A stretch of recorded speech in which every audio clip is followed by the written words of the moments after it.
Hey y'all, it's Megan and Andy. Welcome back to the channel. Glad y'all are here today. Come spend some time with us today. We don't know exactly what all we're doing just yet, but either way, we can guarantee it's going to be a fun-filled, action-packed video. But anyways, I know for sure that I'm going to be making some butter today because where I've weaned Candy's calf, I'm getting like 2 gallons of milk right now a day, and she's putting off a ton of cream. I'm going to get while the getting's good. What I'm going to be doing, I'm going to bring y'all with me. We're going to go check and see if the road getting up into the new land, which is the only road I have access to it right now, we're going to go see how muddy it is. And that's part of the reason I haven't been doing much with that land yet. Honestly, I hadn't had time, but even if I had had time, it's just so muddy getting up in there because we've had so much rain. Well, Buzz, I don't know if there's a spring in that road or what. That road is muddier than it should be. Yeah. If it's not too muddy, we're going to take the excavator up there and clear out a few trees. If it is too muddy, well, you know, there's always something to do. Yeah. We've got plenty of work out here in the garden and stuff we can do as well. So, anyways, we're going to go check on that.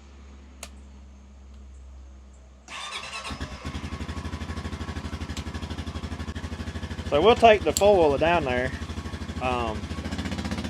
It's a pretty good ways, the way we have to go in right now. Once we get the road cleaned up coming off the hard road, it won't be that bad. But right now, the way we have to go in to that new piece of land, it's a good little ride to get all the way down there to where that road goes up.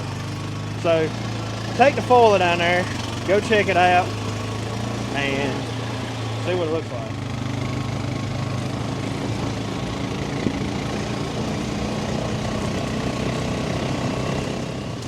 So the way we have to get access into it right now, we have to come through my daddy's land, which is where we are right now.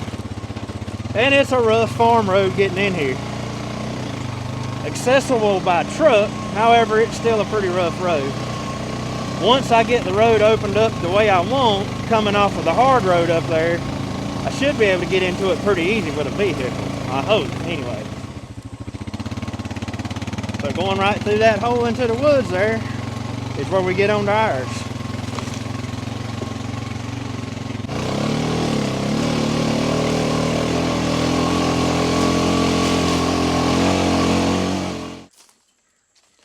So I'm up here at the top, well, about halfway up the hill. And just as I was afraid of, this road is pretty muddy. I honestly don't know if that excavator will come up this or not. This is slick. Very slick. Especially right there around where that little ditch is. And like I mentioned earlier, right now, where this whole place is so overgrown, this is the only access we've got in here to do any work. Because where I want to start doing the clearing is up here at the top of this hill. This is slick. Look right there. I mean slick. Water standing. Y'all, don't mind my shoes. You know, people say they walk plumb through their shoes. I have literally walked plumb through my shoes. I got a brand new pair sitting in the house, and I won't wear them because I still think that these have got some life left in them. There's no way that excavator just does not like mud at all, and having to drive in mud uphill, I guess it's not going to happen. So there's the answer to Minnie's question of why we haven't been doing much for this new land. We just can't.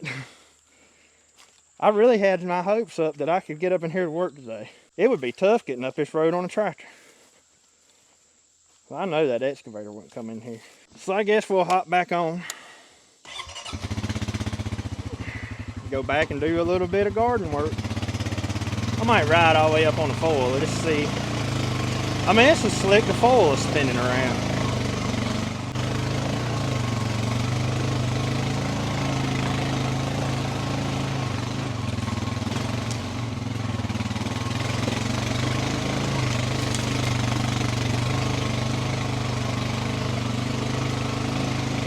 There's a good sign that if I'm spinning on the four-wheeler, that a heavy piece of equipment like my little excavator is definitely not going to make it up this road. You know, and it's kind of like at this point here, you know, what I'm wanting to do is nothing that, I mean, the quicker I get it done, the better, obviously, but it's not really affecting my income or anything like that. But it's at this point right here that you start to really feel bad for all those guys who work out outdoors. I mean, I work outdoors too doing lawn care, and this wet weather definitely holds us back, but not like people who are trying to do grading work and, you know, digging foundations and footers and stuff like that, putting in septic tanks, whatever, you name it. You have to wait till things kind of dry out before you can start doing work like that, and you realize at that point just how much the type of weather we've had this summer can set those people behind. So I kind of feel bad for people like that this year. I mean, it's been a tough year just trying to do outside work. It's been something for sure. You know, like I like to keep saying, I don't want to complain because, my goodness, we was in such a bad drought last year. But too much rain can be a bad thing too. And I think we've had it for sure. So we're back out on the daddies now.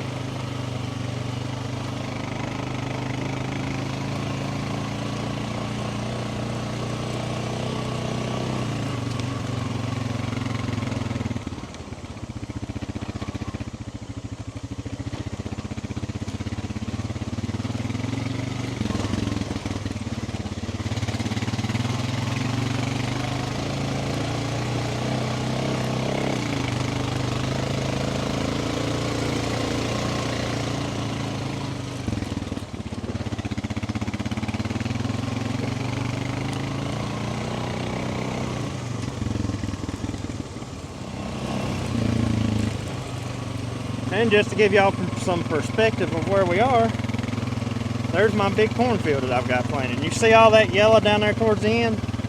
That's a wet spot right there, and that's what's grounded. But the rest looks pretty good. I am very happy with the way this corn's doing so far.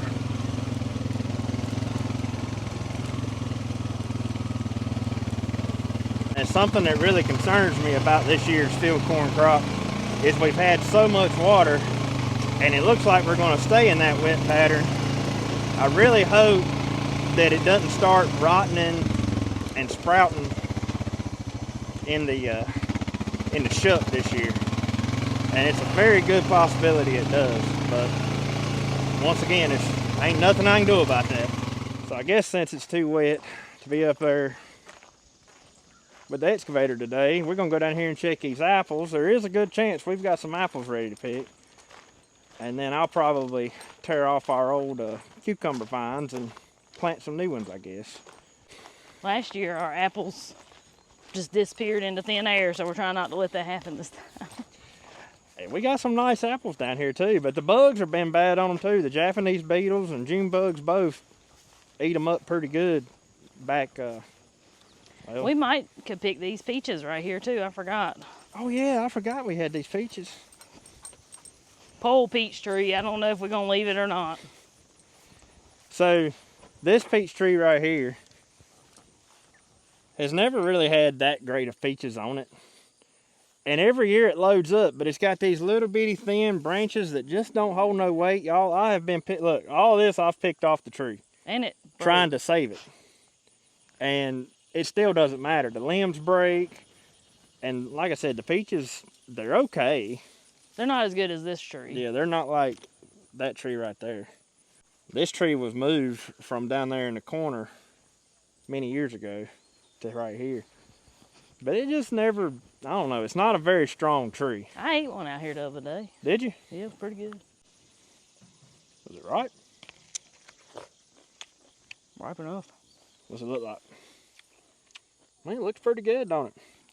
I mean, in my opinion, the peaches that are on it this year look the best of any that it's had.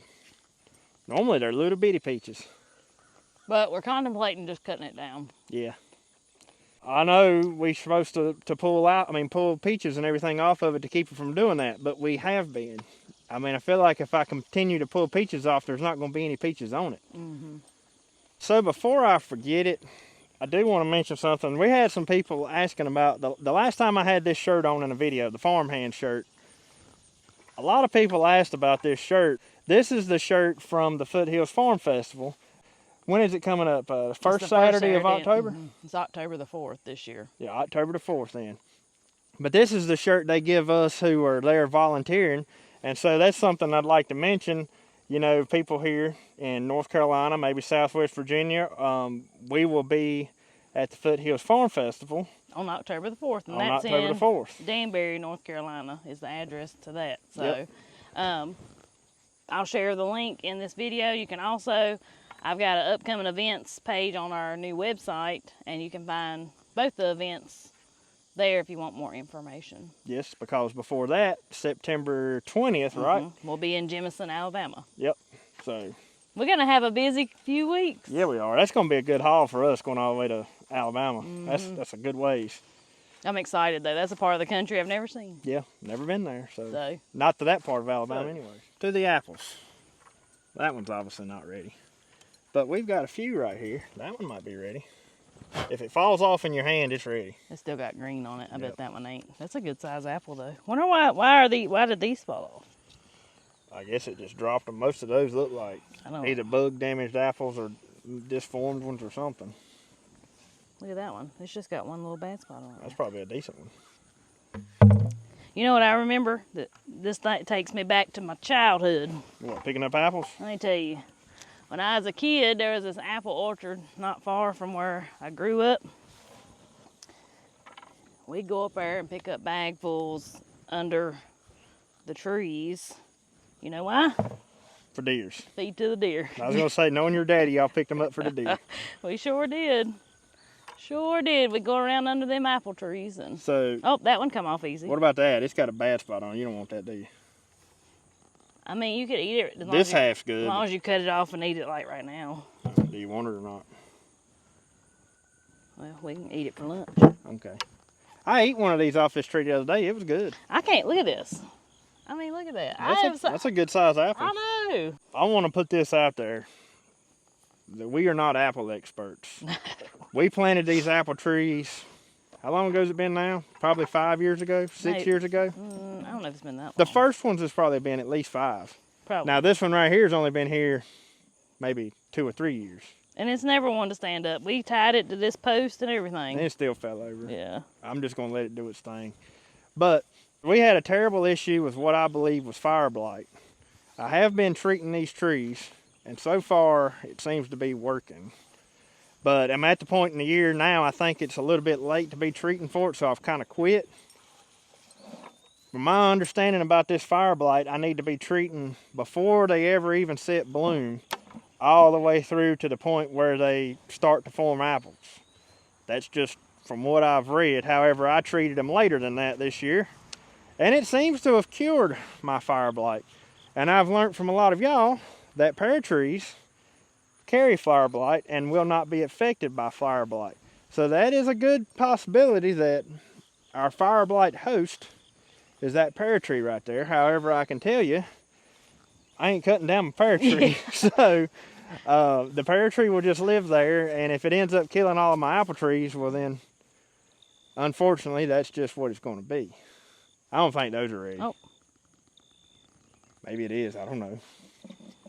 What is that little apple? That's a little bitty yellow apple, I guess. Should I bite it and see? Bite it. Ain't gonna hurt nothing.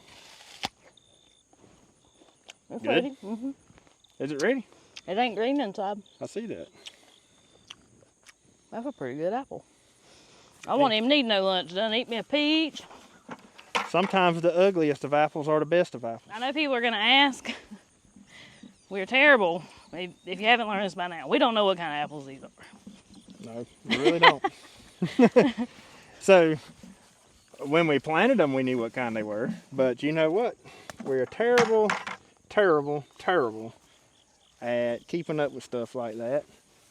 And had I known what I know now, I would have drew me a little diagram. Boy, that's a big apple. It's rotten on the bottom. Aw. But I would have drew me a little diagram on a piece of paper and wrote down what each one of these trees are so we would know. However, we did not do that, and Hindsight's 20/20. hindsight's 20/20 now, that's right. That one right there's got rotten on it. Just a spot though. Tell me what causes that right there too. Because like I said, we're not apple people. So what causes that? What could I have done to prevent that? What, the rottenness? Yeah, the rotten spots on them. I don't know. There was one over there that I thought was ready on that tree, and I went to go grab it, and I seen a little hole on the side, and guess what was inside the hole? A bee. A Japanese hornet. Yep, that's what I figured. Yeah. You got to watch picking them. Yeah. That looks like something come up and took a bite out of it. I don't know, Megan. I don't believe we're going to have many apples down here like we thought. Like today. They just ain't ready yet. Well, there's a few, though. That's probably what we're going to have to do is maybe once a week. Look at that. Oh, man. And it's not ready either because it's still holding pretty firm. You see it? Look at this. It's a big one. That's a nice apple. Right, That's there's the a thing Japanese hornet right in front of you. That's the thing with fruit trees, though. Patience. Patience. One day we'll have so many apples we don't know what to do with them. You reckon? I hope. I really do. That's the plan, ain't it? That is the plan. When we planted all these, the kids were little, and they love apples, and that's one reason we planted them all. We want, hopefully when, you know, we're old or dead and gone, they can still come down to Mom and Daddy's apple orchard and get all the apples that they want. I hope so. Hopefully they're all still here by then. That's why we had to treat the fire blight. I'm going to tell you though, if all these apple trees grow up as big as some of the apple trees I've seen, like we're going to have a whole Apple jungle? apple forest right here. That'll be all right. What about my pears? Right there's a pretty one. Oh gosh! What? I stuck my finger in that hole and a bee come right out of it. I didn't realize there was a hole on the side. Look at this one. I didn't realize this one was either. Man, I said, oh man, I about got eat up by They're that Japanese waspers hornet. too. Golly, That was a Japanese hornet come out I'm of getting that out hole. from over there. There's wasps over there. Look. Oh, whew. I know, how are you supposed to prevent this too? The bees from eating them? Yeah, everything from eating them. Well, gotta share, I guess. But I mean, last year we got an excellent harvest off this tree, and we didn't really have the bees get on them that bad. But boy, this year, they've eat up everything, I feel like. Yeah, that's too rotten. Was it? Mm-hmm. Can't eat it. Too soft. That Japanese hornet is flying around you too. Come on. I thought there was some pears up towards the top. It was at one time. I wonder what happened to those. Whatever happened to the apples last year, I guess. Because they ain't even laying on the ground. Right up there on that limb that's been over had, I don't know, a good 3 or 4 on it. I guess the bees ate them up. Or the, what did somebody say, the Sasquatch? The Sasquatch guy. Yeah. Oh, there went one. It's rotten too. Look at that. Yep. Well, if you missed it, we got an excellent harvest off of this tree back here. And we have discovered our new favorite thing. What? To do with peaches. What is it, dear? Oh, pickled peaches. We love them. Oh, that one's full of bug holes and bugs. Watch out. I'm going to shake it and see if anything comes off. There went some. We'll check all those. I see one there's got bug holes all in it. Well, you lightened it up a little bit. I must have lightened it up enough it took the pressure off that board, didn't I? That's it, though. Have to come up here after a while and pick up a bucket and take them to the pigs. Yeah, they'd like it. And the bees ain't flying near as bad on these as they were around those back in the summer. Most of the time of year or something. I'm sure it is. Tiger, she obsesses over bees. Trying to catch them right now. Yep, that's her thing. She caught a hornet on the porch the other day. She don't even act like it bothers her. No, she caught it and killed it and then left it laying on the porch. Oh, I reckon after lunch I'll come down here and I'll start taking care of them cucumbers and stuff. All right. You got that butter and all to make.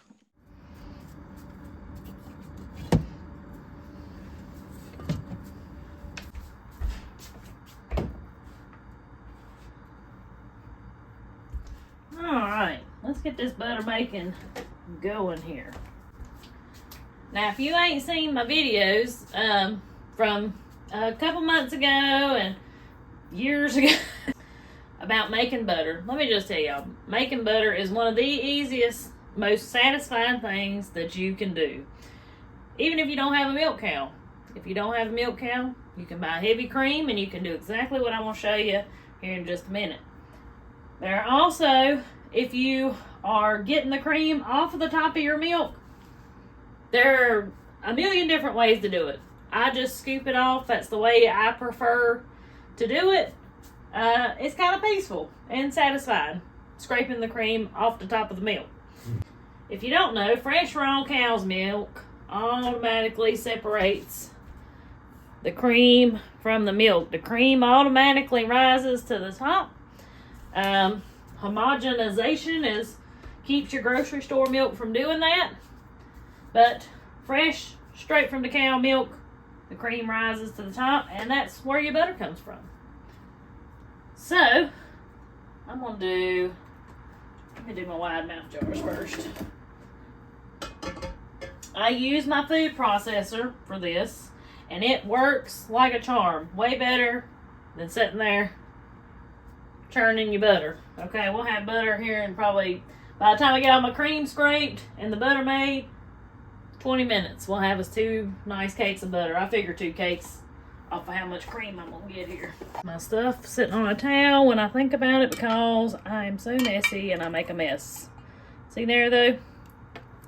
That's our cream sitting right on top there. And we just slowly work our way down to the milk. Now with fresh cream, the longer it sits, the thicker it gets. More of the fat rises.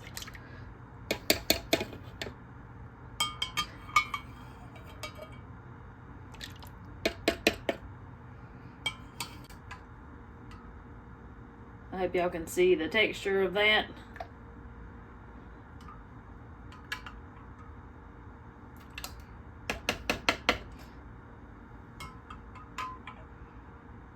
But I don't see investing in a cream separator. I've tried the method with the little, I don't know what you call them, lemonade dispenser, where you got the glass with the little spigot on the end down here. I've tried that method. I did not like, I was worried that I was not getting it clean enough up in that spigot, where you like drain out all the milk and just leave the cream in there. It's a great concept and it's a great thought, but it just didn't work for me. I didn't like, at least the one that I had, I didn't feel like I could get it as clean as I wanted it to be. Alright, I'm going to go down here and clean off the trellises at the raised beds where we had cucumbers growing up.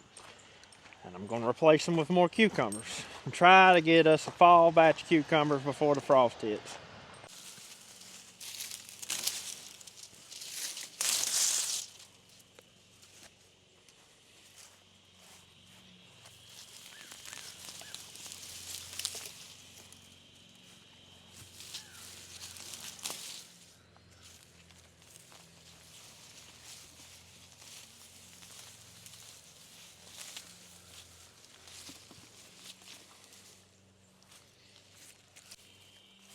All this trash here I'll probably go throw into the pigs or something.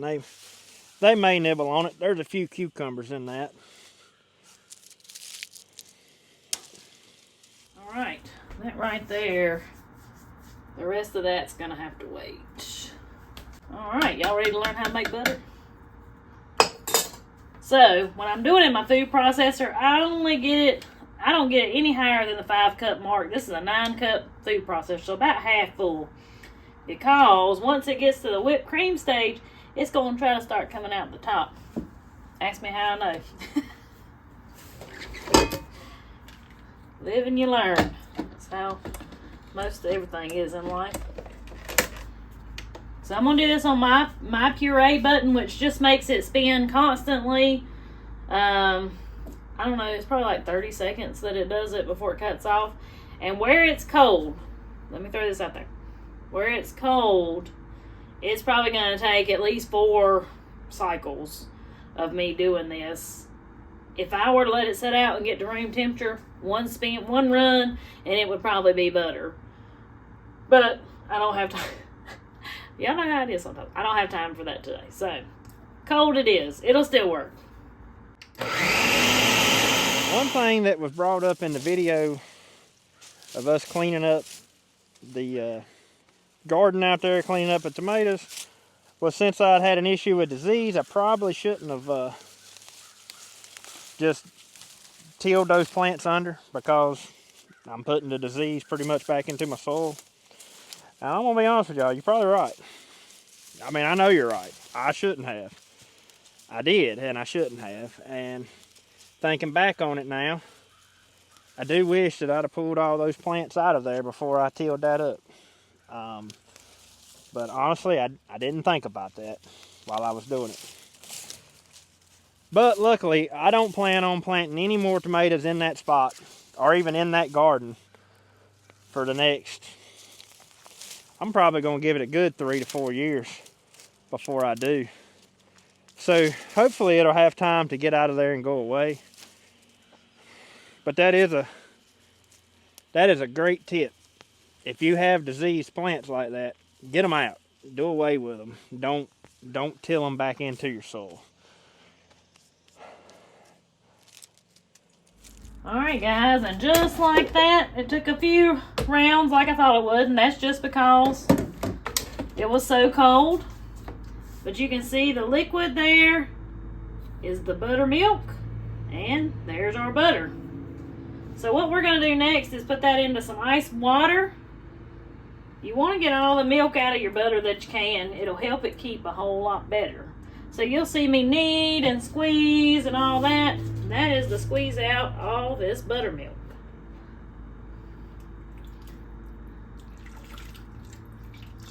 Your butter should be kind of firm and stick together.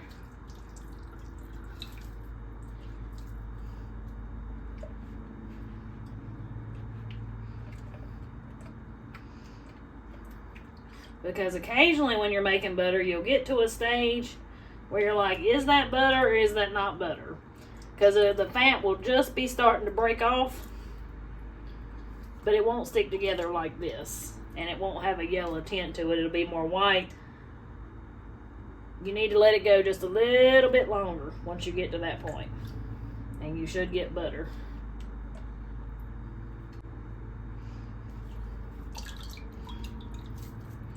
Looky there, what a fine cake of butter. Again, that's just to get any of that buttermilk out that might be hiding in some of those pockets. I'm gonna tell y'all, some of the stuff you read says squeeze it till your water's clear. I ain't never got it to that point. I got it where it's kind of clear. I'm gonna sprinkle a little salt on it. That's all up to you. If you want salted butter or not.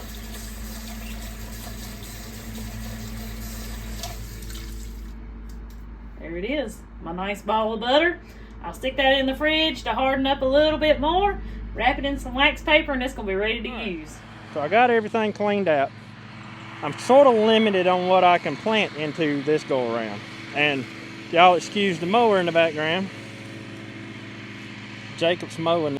Boy, I tell you what, that's one thing that's been tough this year, is keeping everything mowed. Between all the things I mow for my, for my lawn care business and mowing here, with all the rain we've had, it's been a challenge. I am so thankful that Jacob is at the point where he can mow here, because that has took so much of a workload off of me this year. Now, he mows our immediate yard, or what I call the yard, and I still mow all the extra stuff that gets mowed. But gosh, y'all, that has been a true blessing, him being able to do this for us, because like I said, it frees up so much more of my time to get other things done that I can't express enough how happy I am that he can do that. But back to what I was saying, I'm very limited on where I can actually plant this go around, because our peppers are so big, and I'm definitely not pulling out these peppers yet because they're still producing like crazy. But I have a feeling that if I plant some here, they're going to be shaded out pretty good by the peppers. Now I can plant here, and I think I'll still be getting good sunshine. And these peppers have sort of leant over, and I can plant here and be getting good sunshine. I can't, y'all don't even know how proud I am of him, or how proud I am of both of my kids. Both of my kids, they do a lot of work around here that's not shown on camera. And they help out so much, including Maggie. You know, Maggie's still young, so her abilities are not quite as great as Jacob's yet. But gosh, they still, though, they just do so much around here, and we couldn't do what we do without them two kids. So here's my starts. We've got cucumbers. All these are pickling cucumbers. There's one of the ones that got eat on, and then everywhere you see there's not one, it got eat. Now these two are zucchini. They're not going into the raised beds, but we will take that little cucumber up there. So I think I did come to the conclusion that our cucumbers were getting eat off by a slug. Lots of people were saying, if you figured it out, please let us know. And the best that I can come up with, a slug is what was eating them. So this is the first time, I'm pretty sure the first time we've ever tried cucumbers this late in the year. So I'm really excited to see what they do. I do hope we get a hot crop of cucumbers, and I think that as long as it's a normal year, we will.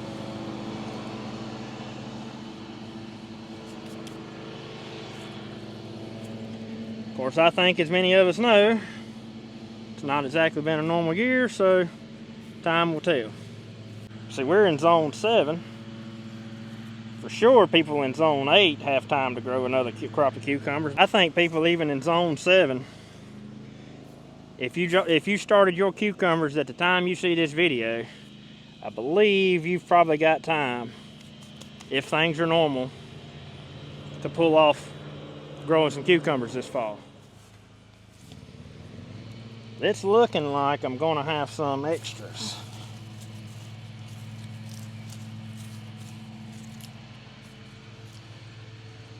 I plan on keeping this drip line on here, just in case we start turning dry. And I may even turn it on here in a few minutes just to water these in. I don't know. I probably won't, because I think I'm going to fertilize them first. So I'll do that with a water can. So over here, now that pepper's already broke off anyways. I think I'm just going to break that limb out.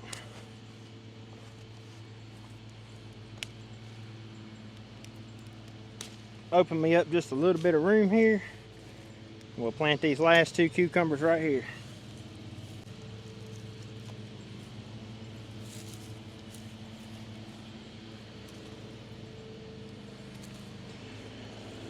I'm not sure if that one's gonna make it or not. It does still have its bud up there to open up, so I'm gonna plant him just in case. However, he may not grow.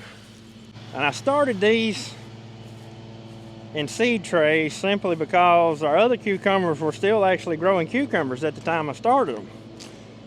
And I wanted to kind of have a head start on my plants. However, when those cucumbers decided to bite the dust, they literally bit the dust in a hurry. And as far as my zucchinis go, I'm gonna plant one there, and I'll plant the other zucchini there.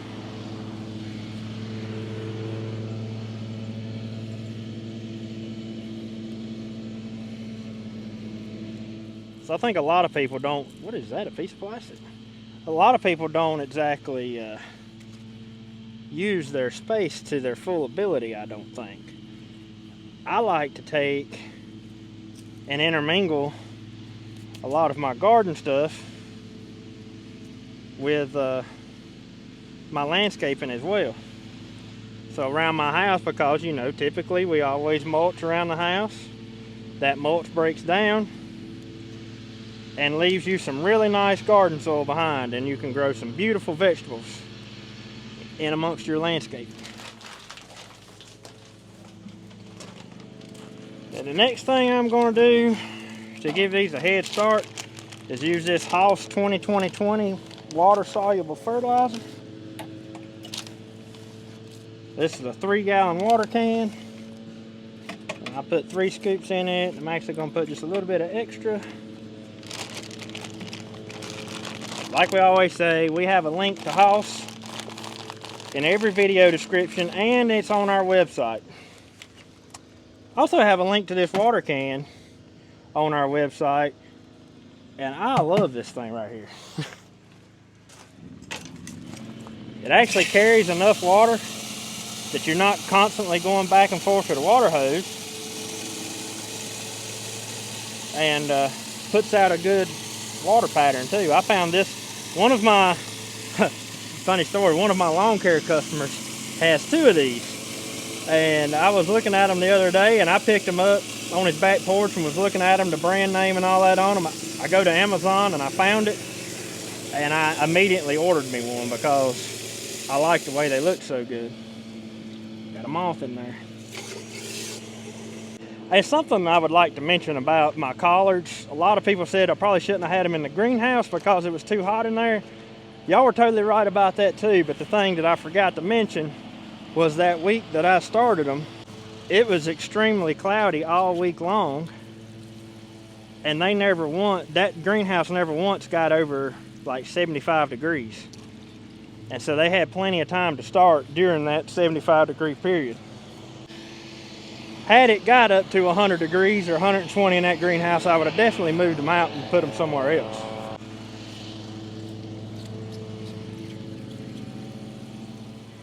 I've really liked using this liquid fertilizer this year, just as a booster when I plant my plants.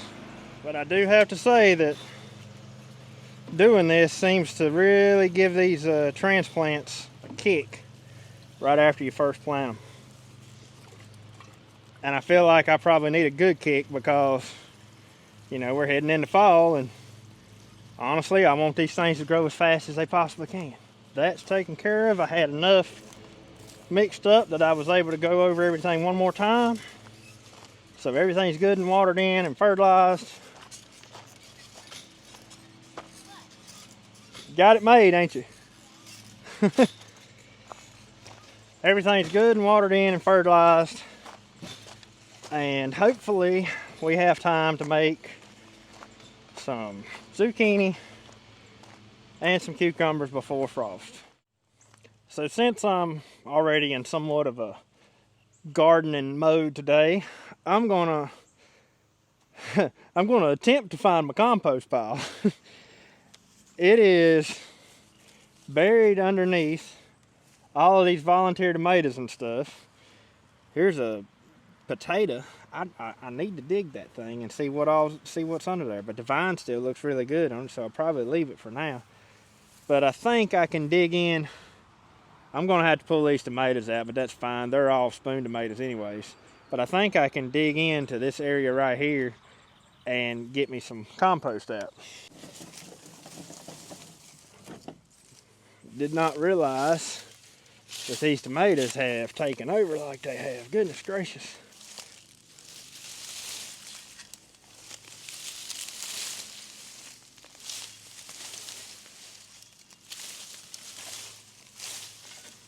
So what I'm gonna do is fill up this wheelbarrow, get me enough to dress up my bed out there where I'm planning on planting my mustard greens and my turnip greens and all that. And I think this year we're just gonna plant a really small patch of that stuff. So this pile here, we just pretty much pile stuff up on top of it and dig out of it as we need it. We don't never flip it, we don't never turn it, we don't ever do any of that stuff. What you pretty much have to do is dig you a hole out down towards the bottom and try to get it down deep. I'm super surprised though, as much rain as we've had, it's no wetter than it is. There's a lot of stuff in here that hasn't broke down yet. such as corn cobs, and it looks like the roots from this tree have really started coming up into it too. So probably wouldn't be a bad idea for me to get in here with a tractor and bust it all up and flip it around.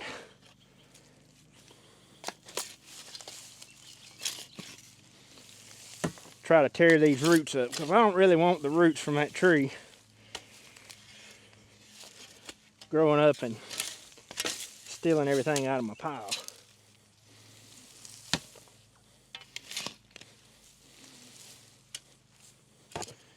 All right, maybe that'll be enough.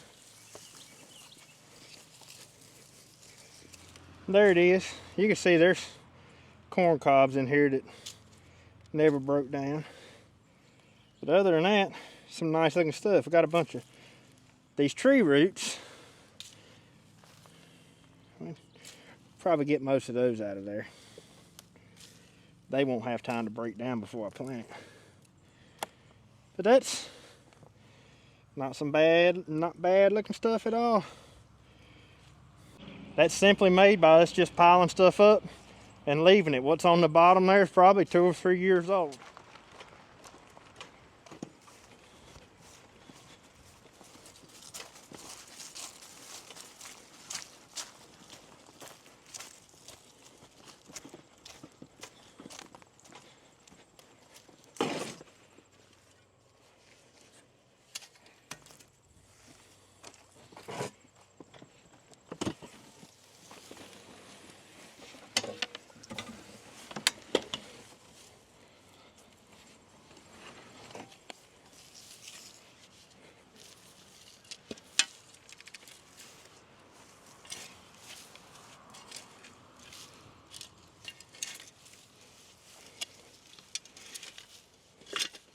Well, that topped it off a little bit. I could still use a little more. So I think after seeing that, I don't really have that much compost left out there. I think I'll go get me a couple of bags of soil to top that off with. And then that bag soil, the compost will still be under there for the plant to feed on, for my mustard greens and turnip greens and all that, so that it can feed on it. But that bag soil will be right on top, and it should be weed free. And that way my mustard and my turnip seeds can come up in this and hopefully not have no weed competition. And then I think this bed here, I've got the wood shavings that was in the chicken brooder, so it's loaded down with all that fresh meat bird chicken manure too. I'm letting it sit there and kind of cool off and do its thing. This bed will probably be where we plant our garlic at this year, and then the other 3 beds, well, they're done till springtime. I guess you can tell from behind us here, it's dark out here now. I think it's currently, what, about 9 o'clock? Yeah. Today's been one of those days where it just kind of slipped by here, and I mean, next thing we know, it's dark outside. We had a little bit of company come by here, and then we went over to our neighbor's place and fed our cows over there, and they happened to be out and about. We talked to them for a while, and all this was after supper, and it just seems like it's just flew by. Yep, it sure has. Sure has. So, but anyways, guys, I hope y'all enjoyed today's video. I hope y'all might have learned a little something. Until we see y'all on the next one. Y'all have a good one. Have a good one.